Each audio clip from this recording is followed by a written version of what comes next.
Welcome back to the Runpreneur vlog, and today we're going to be talking about getting leads for your business. So the Runpreneur vlog is part of the Runpreneur challenge, which is our mission to save the lives of children by raising £1 million for 6 amazing children's charities, which between them cover the whole spectrum of issues affecting children on a global scale. We're going to raise this money by attempting to run vlog on consecutive days the distance of 1 lap around the world. So to put that in perspective, it's 12 years of consecutive daily running, at least 5 kilometres every day whilst vlogging, and I even do it barefoot style. So total distance I'll be covering is 40,075 kilometres, just shy of 25,000 miles. It's going to be 4,292 consecutive days worth of running, because I aim to finish on my 50th birthday. So if you want to find out how to support the challenge, please go to the links in my bios or go to the website challenge.runpreneur.co, and let's get started.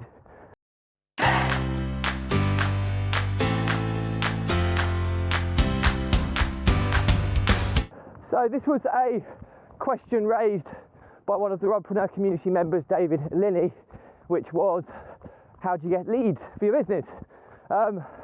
So this is my take, and this is how I've managed to generate leads, and this is some of the additional strategies I'll be adopting in the future to generate leads for my business. So I'll go through what we do.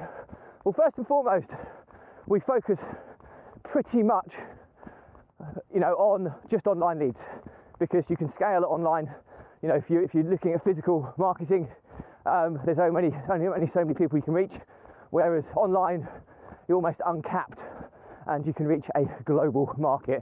Now, it might not be that you need a global market, but it's having that capability which allows you to control the scalability of your business. So the first things that I look at when we're looking at generate leads is about the ways in which you drive online traffic. Okay, so there are 4 key ways that we can drive online traffic. Okay, and they're in this priority order, 1 to 4, in the order in which you should adopt them, in my opinion. And this is taken from the teachings from Russell Brunson, who's one of the top marketing gurus out there in terms of online lead generation and sales funnels. So the first one is content creation. Okay, we live in a world now with social media platforms, with so many of them, that you can publish your content to a worldwide audience. Okay, and if you're not doing that, certainly there's people that will do it for personal reasons, but if you have a business and you're not putting daily content out there, there's something you're doing wrong, because that's free marketing. It doesn't cost you anything to set up social media accounts. It doesn't cost you anything to create content. Well, it does, I suppose, if you're getting a team of people to do it for you, but in the grand scheme of things, it's pretty easy to create content and put it out there. Okay, it can be time consuming, but the compounding impact of creating content on a daily basis is huge. Okay, so the bit that I love about content creation is your published stuff is out there. Okay, now some people like it to be lost and forgotten, and with many things it will. You know, you create a piece of content, it filters into the world of social media and then drops out of people's visibility, but you do get pieces that will reoccur. People find them in all sorts of crazy and wacky ways, and it's just that's like a salesperson working for you in the background, you know, constantly, 24/7.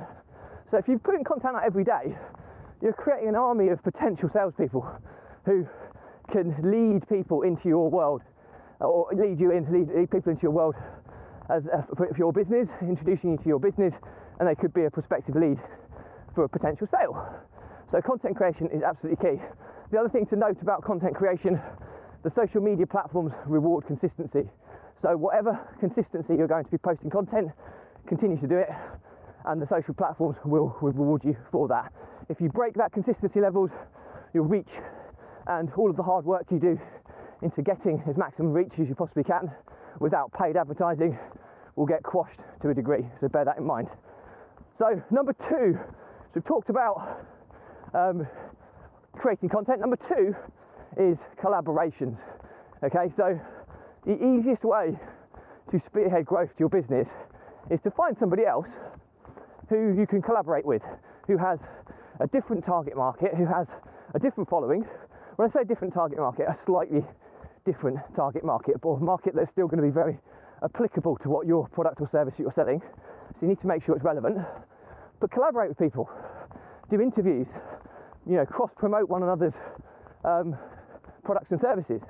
Maybe you do something jointly together, but you need to find a way to collaborate with key individuals, because they will put your product and service on the map with their following. And it's not like you're going to go to Cristiano Ronaldo from day one with his 300 million Instagram followers and go, yeah, right, I've only got 10 followers on my Instagram account, but can we do a collaboration? It doesn't work that way. Obviously, the bigger the account, the more they're going to want, or the more they're going to want in return. So there's lots of different ways you can do it. You can give people free gifts, you can do interviews, you can find a way in which you can bolt each other's product or service onto each other for some kind of a commission. So you have to look at the circumstance, but ultimately, if I'm selling a property service, then surely anybody who's working with, I don't know, there could be a solicitor who specialises in property investment. Surely their network is going to be very relevant because they're going to have numerous investors buying properties through them. I'm selling property education to investors, so there could be a really good collaboration there where, they could refer me and I could provide them with a commission maybe, or I could interview them about how you can get your kind of conveyancing done quicker, and that's going to be something of interest to people in the property investment world. So little ideas there and how you can do that. So 2 is collaborations, and there's another name for this. It's called the Dream 100. The idea behind it is you want to list 100 people, places, products that are relevant or have an audience that are going to be relevant to your product or service. Make a list of them and reach out to try and collaborate with each and every one of them. The idea behind it is that out of every 100, you might get one person that agrees to collaborate. But if you've gone for the key individuals, you only need one, because that one could revolutionise your business overnight. Number 3, how you drive traffic. Affiliates. If you have existing customers already or existing followers, create an affiliate program. There's software out there that makes this stuff pretty easy now. Give people links to promote your product or services or your content, and the software now can track if a customer comes from a link that one of your affiliates have used, and then you pay them a commission if they end up buying. So the idea behind it is, whereas your content can be working in the background like little salespeople, well, your existing customers or existing fans will be real kind of salespeople for you if they believe in your product and service, and you pay them to do that. So it's a win-win, and a lot of people don't utilise their existing customer base enough in this regard. So affiliates is another great way for driving business or leads into your business. And the last one, which people think is the first one, is paid advertising. So paid advertising, I would always do last, because you need to have the other 3 in place, because there's loads of people that have very, very, financially sustainable, successful businesses just on organic traffic. The first 3 are organic. It doesn't cost you anything to do them. Or when we talk about costing, if you're doing affiliates, you only pay people once the sales come in. So it's still a net positive agreement. If you do advertising to pay out, and you're hoping that your conversion rates on your ads are going to justify a profit. So have the first 3 in place first before you move into paid advertising. And when you do move into paid advertising, get educated, and you need to be very, very good with data and metrics, because ultimately you're trying to get a return on your ad spend. So for every £1 you spend, okay, you're looking to get, even if it's £1.10 or £1 and a penny, that's still making money back. I mean, technically, you want to get a slightly bigger return than something as small as that. But the idea behind it is that every £1 you spend, you get more than the £1 back. And if you're doing that, you're making money. When you get it to kind of £1.20 or above, you can ramp up your ad spend, because you know that once you've got the data that supports it, you're going to be making £1.20 back for every £1 you spend. So you can then scale it up. But you test until you get a metric where you're getting a positive return on ad spend before you start ramping up your marketing budget. Otherwise, you can find yourself spending a small fortune and making very little back. And that can be the first scenario where your business starts crumbling if you put too much into your advertising budget. So I've talked to you about the process of getting leads. I've talked to you about how you do it with driving online traffic. Okay, now I've done episodes on each and every one of these sections in more detail, but hopefully, David, that answers your question, how I would go about getting leads. You can also even go into more depth in terms of your messaging to the different types of lead. So you can get hot leads, warm leads, cold leads. So these are people who are, aware of the problem that your product or service solves. They're aware of your product or service, or whether they're aware of your product or service, and actually you as an individual as well. So there's different levels of how warm a potential lead is, but I'll cover that in separate episodes. But in the main, understand the 4 ways you drive online traffic, and if you just execute them in the order that I've suggested, you'll see an influx of leads coming into your business very, very quickly and very, very sustainably. So hope that helps. So why should I always cover this format of, what is the topic? Well, getting leads is pretty self-explanatory. How does it work?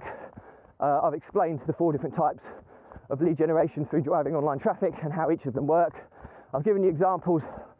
Well, have I given you examples of when I've done it? I do each and every one of these.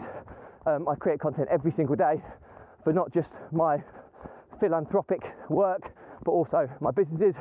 I have a collaboration network, so I have a marketing team reaching out to collaborators every single day, certainly for my philanthropic work, where I'm trying to get exposure out to people to raise donations for children's charities.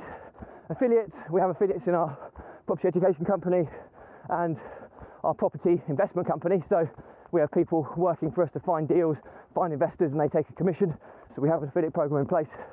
And the paid advertising, we haven't done a lot of, to be honest, but we're venturing into that shortly, but we're doing some fairly dramatic changes in our strategy at the moment. So why should you follow this advice?